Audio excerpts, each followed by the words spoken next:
Di dalam Buddhism diajarkan kepada kita ada 4 sebab, diberi perumpamaan seperti lampu minyak.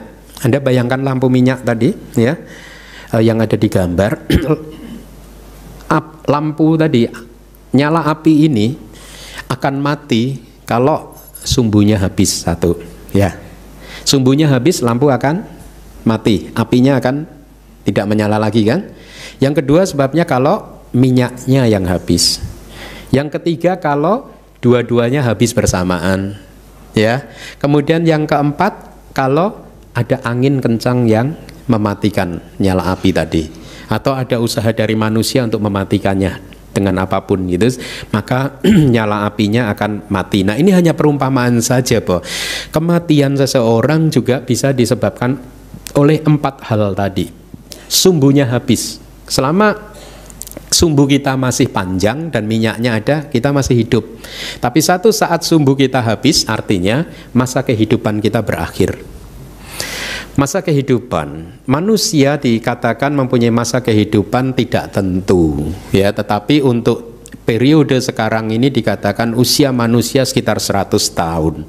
Jadi kalau ada seseorang meninggal pada saat usianya 100 tahun katakanlah, maka dikatakan ya sudah, memang dia meninggal karena memang lifetime-nya habis, expired sudah. Atau kalau misalkan Anda masih ingat nggak Dewa di Catu Maharajika? Kita sudah belajar di kelas-kelas yang lalu. Lifetime-nya berapa? 9 juta tahun.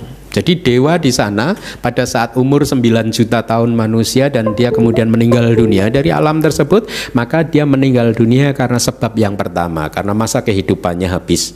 Dewa yang lebih tinggi lagi habis setelah Catu Maharajika adalah Tawa Tingsa. Berapa? 9 kali 4, 36 juta tahun manusia. Yang lebih tinggi lagi 9 dikalikan 4 lagi, 144 juta tahun manusia dan seterusnya. Jadi kalau dewa tersebut meninggal memang di batas akhir usianya, maka dia meninggal dikarenakan ya memang sudah habis. Sebenarnya minyaknya masih ada, tetapi sumbunya sudah habis. Artinya apa? Sebenarnya kekuatan karma produktifnya masih ada ya. Jadi seseorang bisa meninggal dunia karena sebab yang kedua, karma produktifnya habis. Karma produktif, kita masing-masing mempunyai satu karma produktif yang muncul dari kehidupan kita persis sebelum ini, yang mendorong kita akhirnya lahir sebagai manusia kali ini ya. Dan karma produktif ini mempunyai kekuatannya sendiri. Ibaratnya minyak tadi, di lampu minyak tadi ya, lampu apa ini? Ya, lampu minyak. Ya.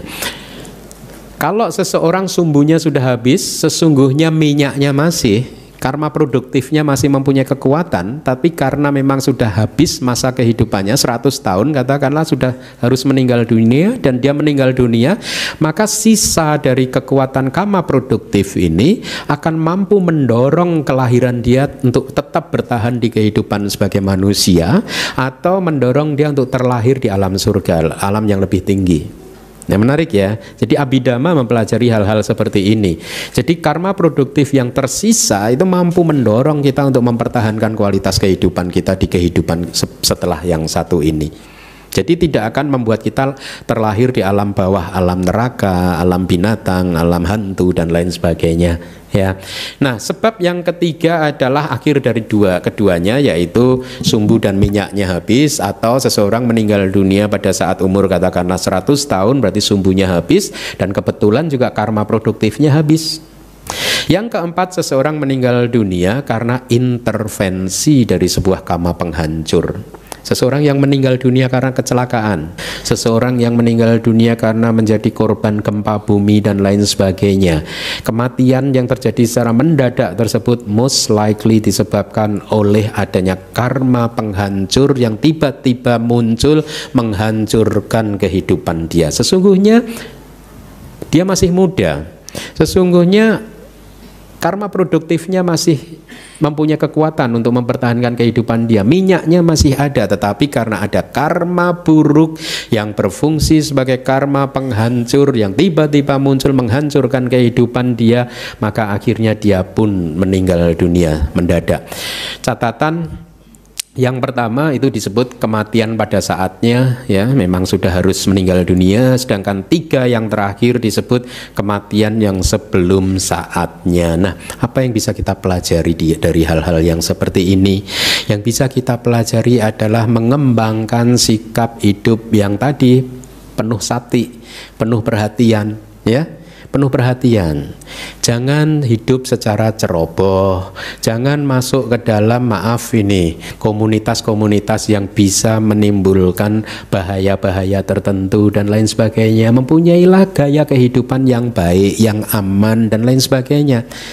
Ya, seseorang yang berkumpul dengan orang yang jahat akan cenderung lebih mudah terserang serangan karma-karma buruk. Ya, oleh karena itulah kita harus, Buddha selalu mengajarkan kepada kita untuk mempunyai apa? Hidup bersama dengan kalyana mitta, teman spiritual yang baik. Karena kalau kita berada di lingkungan yang baik, maka lingkungan yang baik tersebut akan menyuburkan karma baik kita yang kita lakukan di masa lalu. Ya. Jadi sekali lagi ini masalah skill lagi, masalah kelihayan kita di dalam mengelola kehidupan kita. Jangan percaya, udahlah kan karma yang menentukan segala sesuatu, karma dari masa lalu. No. Tidak hanya karma masa lalu yang menentukan kehidupan kita, tetapi juga karma yang kita lakukan di setiap saatnya ini. Anda masih ingat cerita tentang ikan itu? Sudah pernah saya sampaikan kan cerita tentang ikan, ya. Jadi apa yang kita lakukan detik ini, setiap detiknya itu penting sekali. Bahkan lebih penting dari karma masa lalu. Karma masa lalu sebagian besar masih bisa kita rubah dengan perbuatan-perbuatan yang baik yang kita lakukan di saat sekarang ini, ya. Jadi karma yang sekarang itu penting sekali, tetapi bagaimana supaya kita bisa mempunyai karma baik yang kita lakukan setiap saatnya ini bisa terus kokoh? Caranya ya diperbanyak pengetahuan-pengetahuan dharmanya supaya makin hari kita makin kokoh.